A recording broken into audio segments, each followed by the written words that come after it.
काली और गोरी बहन की पति के साथ दिवाली। जल्दी से फर्श साफ कर देती हूँ, चारों तरफ गंदे गंदे पैर लगे हुए हैं। अगर माँ ने ये सब देख लिया तो मुझ पर बहुत गुस्सा हो जाएंगी।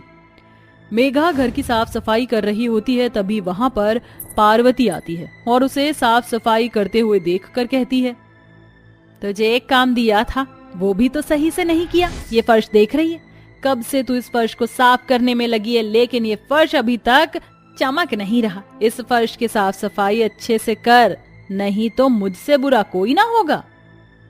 ऐसा कहकर पार्वती वहां से चलते हुए मेघा के हाथ पर ही पैर रखकर चली जाती है, जिसके चलते मेघा का हाथ छिल जाता है और मेघा बेचारी जोर जोर से चिल्लाती है,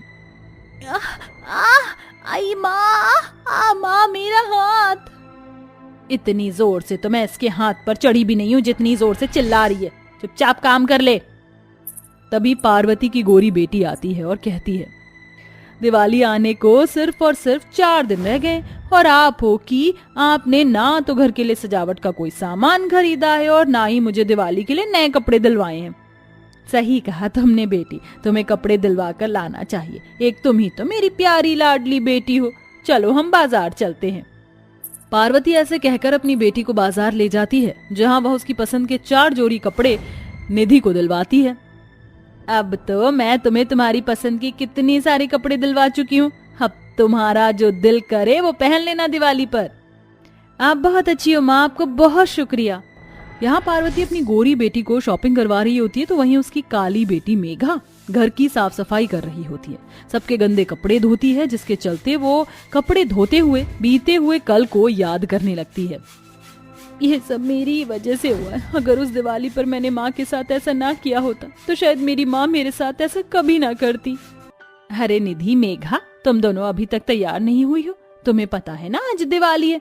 चलो मैं तुम्हारे लिए एक जैसी फ्रॉक लेकर आई हूँ और बहुत सारे बम पटाखे भी लाई हूँ। तुम्हें बम पटाखे जलाना बहुत पसंद है ना? चलो पहले तैयार हो जाओ, उसके बाद तुम दिवाली के बम पटाखे जलाना। मेघा और निधि अभी केवल 10 साल की थी और पार्वती अपनी दोनों बेटियों से बहुत प्यार करती थी, जिसके चलते वह उन्हें एक जैसी फ्रॉक पहनाकर दिवाली के लिए तैयार कर देती है। चलो मेरी प्यारी बेटियों, लक्ष्मी पूजन कर लेते हैं। पार्वती ऐसा कहने के बाद लक्ष्मी पूजन करती है और लक्ष्मी माता की आरती गाकर पूजा खत्म होने के बाद अपनी दोनों बेटियों को उनके पसंद के बराबर बराबर बम पटाखे दे देती है। इधर निधि अपने बम पटाखे जला रही होती, तो वहीं मेघा को बम पटाखे जलाने में डर लग रहा होता है। माँ, मुझे ये बम पटाखे जलाने में बहुत डर लग रहा है, आप मेरी मदद कर दो प्लीज। अच्छा ठीक है, लो मैं तुम्हारी मदद कर देती हूँ और तुम्हें सिखाती हूँ कि बम पटाखे कैसे जलाते हैं। पार्वती ऐसा कहकर बम जलाने लगती है, लेकिन मेघा अपनी माँ को परेशान करने के लिए वहाँ पर बहुत सारे बिजली बम जलाकर छोड़ देती है, जिसके चलते पार्वती की साड़ी में आग लग जाती है और उसकी साड़ी के जलने की वजह से शरीर पर धब्बे बन जाते हैं। वहाँ के लोग फौरन एम्बुलेंस को फोन करते हैं और पार्वती को अस्पताल पहुंचा देते हैं। इस दौरान पार्वती के शरीर और चेहरे पर जलने के कुछ दाग रह जाते हैं, जिसके बाद पार्वती मेघा से बहुत ज्यादा नफरत करने लगती है। वो हादसा माँ आज तक नहीं भूली और उसी गलती का मुझे आज तक पछतावा है, इसलिए माँ का गुस्सा बिल्कुल जायज है। मेघा ऐसा ही सोचकर अपनी माँ की अत्याचारों को सहन करती रहती है। इसी के चलते वह दिवाली पर अपनी गोरी बेटी को तो बहुत सारे तोहफे, नई ड्रेस और बम पटाखे दिलाती है, लेकिन अपनी काली बेटी को वह ना तो पूजा में शामिल करती और ना ही उसके साथ दिवाली मनाती है। जिसके बाद वह अपनी बेटी निधि के लिए रिश्ता ढूंढना शुरू कर देती है। निधि बेटी, अच्छे से तैयार हो जाओ, तुम्हें देखने वाले आ रहे हैं। रिश्ता बहुत अमीर खानदान से है, वहाँ पर तुम बहुत खुश रहोगी। निधि अपनी माँ की बात मानकर अच्छे से तैयार हो जाती है। निधि इतनी सुंदर और गोरी थी कि पहली नजर में ही उसे लड़के वाले पसंद करके चले जाते हैं। कुछ दिनों में पार्वती निधि की शादी करके उसे उसके अमीर ससुराल में भेज देती है, जिसके बाद पार्वती को अपनी काली बेटी खटकने लगती है। इसकी रोज रोज काली गंदी शक्ल देखकर मेरा दिन खराब हो जाता है। अब मैं इसकी जल्द से जल्द शादी करवा दूं, वही मेरे लिए ठीक होगा। पार्वती एक गरीब घर का रिश्ता ढूंढकर अपनी काली बेटी मेघा की शादी वहां कर देती है, जहां मेघा को एक बहुत प्यारा परिवार मिलता है, एक समझदार पति और उसकी ननद जो कि उसके साथ बहुत अच्छे से रहती है। भाभी, आप बहुत देर से काम कर रही हो, लाओ मैं आपका हाथ बटा देती हूँ। आनंदी अपनी भाभी के साथ काम करवा रही होती है तो वहीं उसका पति उदास मन से घर पर आता है।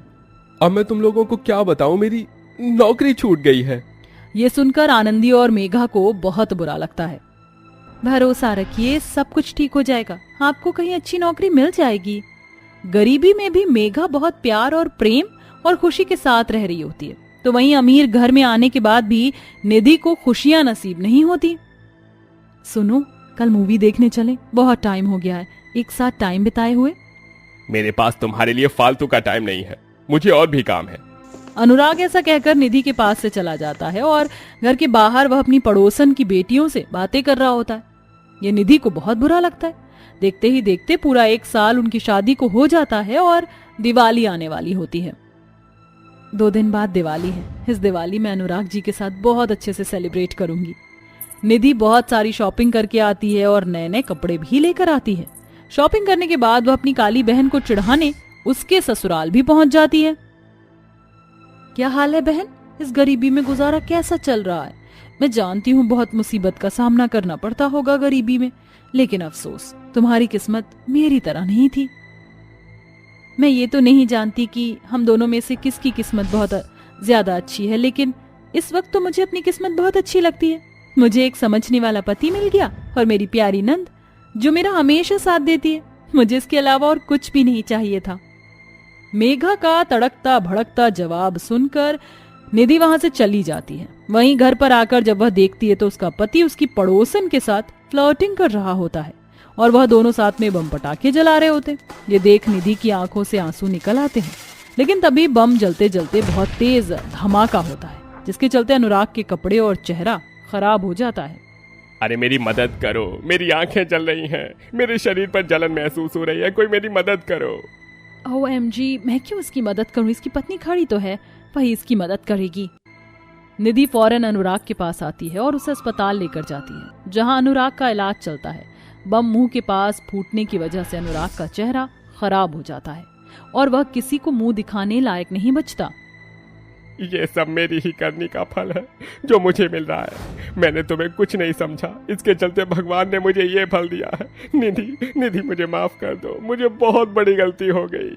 आपको माफी मांगने की जरूरत नहीं है, आप हर हालत में मुझे स्वीकार हो, क्योंकि आप मेरे पति हो और मैं आपको कभी छोड़कर नहीं जाऊंगी। इस दौरान अनुराग के साथ जो भी हुआ था उसे इस बात का एहसास हो जाता है कि उसके लिए सिर्फ और सिर्फ उसकी पत्नी ही है, जिसके चलते वह अब अपनी पत्नी के साथ अच्छे से रहता है और अपना सारा वक्त उसे ही देता है। अब दोनों बहनें अपने ससुराल में खुशी खुशी रहने लगती हैं और अच्छे से अपने अपने पतियों के साथ दिवाली सेलिब्रेट करती हैं। अमीर और गरीब बहू का धनतेरस। छोड़ दो दादी माँ, हमारी माँ को मत मारो। दादी माँ, मैं आपके आगे हाथ जोड़ता हूँ, मेरी माँ को मत मारो वरना वो मर जाएंगी।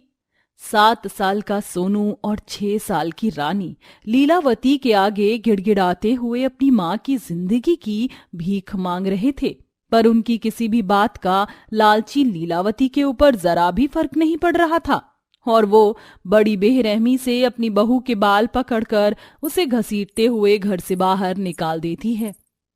रुक जाइए माँ जी, भगवान के लिए हमें घर से मत निकालिए। इतने में ललिता का पति मोहन बैसाखी लिए आ जाता है। ये सब क्या हो रहा है? लो, इस लंगड़े की ही कमी थी, ये भी आ गया। उठा अपने बीवी बच्चे और चला जा मेरे घर से। अरे 7 साल हो गए, देखते देखते हर बार इसके भिखमंगे मायके वाले दिवाली पर एक आधा मिठाई का डिब्बा और थोड़ी बहुत खील खिलौने भिजवा देते, ना कोई कपड़े लत्ते ना शगुन का लिफाफा। मगर माँ जी, माँ बाबूजी से जितना बन पड़ा उन्होंने दिवाली के लिए भिजवाया तो है। मुझे तेरी एक नहीं सुननी, पर वैसे भी तेरा ये लंगड़ा पति किसी काम का नहीं, कमाता धमाता तो है नहीं। मैं तुम सबको अपने घर में बिठा कर मुफ्त की रोटियां नहीं देने वाली, चलो भागो यहाँ से। लीलावती उनके मुंह पर दरवाजा बंद कर देती है। असल में मोहन लीलावती का सौतेला बेटा था, इसलिए जब तक वह कमाता था लीला ने उसे और उसके परिवार को घर में रखा। कुछ 2 महीनों से गरीबी से भरी चिताओं के चलते मोहन का एक पांव लकवे से ग्रस्त, इसलिए उसका एक पैर ही काम करता है। वो दिवाली का दिन होता है, पूरी दुनिया दिवाली की खुशियां मना रही होती है। वहीं गरीब ललिता अपने बच्चे और पति के साथ दर दर को ठोकर खा रही होती है। तभी रानी और सोनू को एक पेड़ के नीचे दिवाली के दिए जलते दिखते हैं, जिसके बगल में थोड़ी बहुत खील खिलौने का प्रसाद चढ़ा होता है। तभी रानी भूख भरी नजर से अपनी माँ से कहती है, माँ, बहुत जोर की भूख लगी है, क्या मैं वो खील खिलौने उठाकर खा लूं? हे भगवान, ये कैसी घड़ी है। आज दिवाली के त्योहार के दिन भी मेरे बच्चे भूख से तड़प रहे हैं। लाचार होकर ललिता पेड़ के नीचे से वो खील के खिलौने तोड़कर अपने दोनों बच्चों में बांट देती है, जिसके बाद वह चलते चलते दूर आ जाते हैं, जहां एक टूटी फूटी झोपड़ी बनी होती है, जिसके बगल में एक बहुत ही बड़ा और आलीशान सा बंगला होता है। अजी, लगता है इस झोपड़ी में कोई भी नहीं रहता। मैं इसे साफ कर लेती हूँ और अपने रहने लायक बना लेती हूँ। ललिता सफाई में लग जाती है और वहीं उसके दोनों गरीब बच्चे दरवाजे के बाहर बैठकर महंगी लाइट से सजे हुए उसी बड़े बंगले को देखने लगते हैं। देखो ना सोनू भैया, वो बंगला कितना बड़ा है ना, और कितना सुंदर भी। काश कि हमारे पास भी वैसा ही खूबसूरत बड़ा सा बंगला होता, तो हम भी अच्छे से दिवाली मनाते। रानी, हमारे पास वैसा बंगला कभी नहीं होगा, क्योंकि हम बहुत गरीब हैं। फिर दोनों बच्चों के सो जाने के बाद मोहन और ललिता एक दूसरे का मुंह देखते हैं। तभी डबडबाई आंखों से ललिता अपने पति को नमक पानी पीने को देती है। ये लो जी, नमक पानी है, पी लो। सादा पानी तो गले में लगेगा, इसलिए नमक पानी घोला था। एक गरीब और अमीर की जिंदगी में कितना फर्क है। कोई अन्न का अनादर करते नहीं थकता और वहीं किसी गरीब को खाने तक नहीं मिलता। ऐसे ही समय बीतता है। परिवार पालने के लिए ललिता सड़क बनाने में मजदूरी का काम करने लगती है। जैसे तैसे मेहनत करके वो अपने पति और बच्चों को रूखा सूखा खिलाकर पेट भर रही थी। इस तरह से एक बार फिर दिवाली आने वाली होती है। तभी उसके पड़ोस में बड़े से बंगले में रहने वाली स्वाति अपने पति से कहती है, राज, देखो ना, तुमने जो पिछले साल धनतेरस पर मुझे ये चोकर सेट दिलाया था। कहो तो इस धनतेरस पर मैं तुम्हें डायमंड का नेकलेस दिला दूं। नहीं राज, हर बार तुम मुझे नेकलेस, ज्वेलरी और कान के झुमके दिलाते हो। मैं इस बार धनतेरस पर कुछ अलग लेना चाहती हूँ। आजकल ना सेलिब्रिटी सोने और चांदी के तारों से बनी साड़ियां पहनती है। मैं सोच रही हूँ इस बार धनतेरस पर मैं भी वही साड़ी डिजाइन कराऊं। तुम्हारी मर्जी है, जैसा मन करे वैसे तरीके से तुम दिवाली धनतेरस मना लो। आफ्टर ऑल तुम्हारा पति करोड़पति है। मम्मी डैडी, इस बार मैं दिवाली के लिए पिस्टल गन लूंगा और ढेर सारे पटाखे और रॉकेट बम भी। हाँ हाँ, क्यों नहीं मेरे राजकुमार। माँ, पिछले 2 सालों से हम दिवाली नहीं मना रहे, इस बार तो हम दिवाली मनाएंगे ना। हमारे घर में भी पूरी पकवान बनेगा ना, हम भी मिठाई खाएंगे ना। देखो, हम दोनों के कपड़े भी फट गए हैं, इस बार तुम दिवाली पर हमें नए कपड़े दिलाओगी ना। हाँ मेरे बच्चों, इस बार हम दिवाली जरूर मनाएंगे, जरूर मनाएंगे। दोनों बच्चे बाहर खेलने चले जाते हैं। ललिता, अभी तो तुमने दोनों बच्चों का दिल रखने के लिए हाँ बोल दिया, मगर जिस गरीबी में हमें खाने के लिए 2 वक्त का खाना भी ठीक से नहीं मिल रहा, हम दिवाली कहाँ से मनाएंगे। अजी, कल धनतेरस है और 2 दिन बाद दिवाली। मैं सोच रही हूँ मिट्टी के दिए बनाकर कल बाजार में बेचूं। इससे जो भी थोड़ी बहुत कमाई तो होगी। अपने बच्चों की दिवाली की खुशियां खरीदने के लिए वो गरीब बहू दूर जंगल से मिट्टी ढोकर लाती है और दिन रात लगाकर दिए बनाकर उन्हें अगले दिन बाजार में बेचने आती है, जहां धनतेरस का बाजार लगा होता है। तभी एक पुलिस वाला वर्दी की रौब झाड़कर उन्हें वहां से भगाने लगता है। अबे ओ, यहाँ कहाँ जमने आ गई? उठा अपना ये कचरा और चल भाग यहाँ से। साहब जी, बड़ी मेहनत लगाकर मैंने ये दिए बनाए हैं, थोड़े बहुत दिए बेच लेने दीजिए, फिर मैं चली जाऊंगी। जाती है कि तोड़ डालूं ये दिए? जाती हूँ साहब, जाती हूँ। बेचारी गरीब बहू अपने दिए की टोकरी उठाकर बाजार से बाहर फुटपाथ पर आकर बैठ जाती है और रोते हुए आवाज लगाने लगती है। दिवाली के दिए ले लो, छोटे बड़े सब दिए हैं बाबूजी, सस्ते में दे दूंगी, थोड़े दिए खरीद लो। बाबूजी, आज धनतेरस है, महालक्ष्मी आपके घर में धन धान्य की कृपा बनाए रखेंगी। उस गरीब की इतनी आवाज लगाने के बाद भी कोई उसके लिए दिए नहीं खरीदता। वहीं दूसरी तरफ राज, कहाँ लेकर जा रहे हो, मुझे बताओ भी। बताता हूँ, गाड़ी में बैठो और चलो। राज अपनी पत्नी स्वाति को धनतेरस की शॉपिंग के लिए एक हाई फाई सी पीसी ज्वेलर की दुकान में लेकर आता है, जहां से वह उसके लिए बड़ा ही महंगा डायमंड सेट खरीद कर गिफ्ट में देता है। अब आंखें खोलो। जैसे ही स्वाति वो महंगा डायमंड सेट देखती है तो खुश हो जाती है। This is for you my love. कैसा लगा मेरा सरप्राइज? ये मेरी तरफ से तुम्हारा धनतेरस का तोहफा। राज, मैं इसे कब से लेना चाहती थी। Thank you so much. ये अब तक के तोहफों में से मेरा धनतेरस का सबसे खास तोहफा है। चलो अपने बंगले के लिए नया फर्नीचर देख लेते हैं। धनतेरस पर कोई भी नई चीज लेनी चाहिए। एक तरफ धनतेरस का दिन उस अमीर बहू के लिए तो खुशियों से भरा हुआ बीतता है, मगर गरीब बहू धनतेरस की देर रात तक भी अपने दिए लेकर वहीं फुटपाथ पर बैठी होती है। तभी स्वाति गाड़ी से जब अपने बंगले में लौटती है तो ललिता के दोनों गरीब बच्चों को उदास दरवाजे के बाहर बैठा देखती है। सोनू भैया, आज माँ हमारे लिए मिठाइयाँ लाएंगी ना, और पटाखे भी, आज धनतेरस है। धनतेरस के दिन भी ललिता के दिए बेचकर कुछ खास कमाई नहीं होती। जैसे तैसे वह एक चम्मच खरीद कर घर लाती है। अब दिवाली भी आ जाती है। दिवाली की शाम बंकू नए कपड़े पहनकर बंगले के बाहर ढेर सारे बम पटाखे रखे थे और वह बेचारी गरीब रानी और सोनू को दिखा दिखा कर जला रहा था। वाह मम्मा, कितना मजा आ रहा है, देखो मेरा रॉकेट बम एकदम ऊंचे आसमान में जाके फूटा। माँ देखो ना, ये दोनों गरीब मंगे बच्चे किस तरह से घूर घूर कर मेरे पटाखे को देख रहे हैं। ऐसे नहीं कहते बंकू बेटा, दिवाली का त्योहार एक दूसरे के साथ मिल बांट कर मनाते हैं। फिर स्वाति कुछ मिठाइयां और पटाखे लेकर ललिता की झोपड़ी में आती है, जहां ललिता आंखों में आंसू लिए फटी चिटी साड़ी में उदास बैठी होती है। तभी स्वाति ललिता को देखकर भराए मन से कहती है, ललिता, तू ऐसी हालत में? स्वाति, तुम यहाँ? असल में स्कूली पढ़ाई के दौरान वो दोनों पक्की सहेली थी, जिसके बाद दोनों की शादी हो गई। स्वाति की शादी अच्छे घर खानदान में हुई, वहीं ललिता गरीब घर की बहू बनी।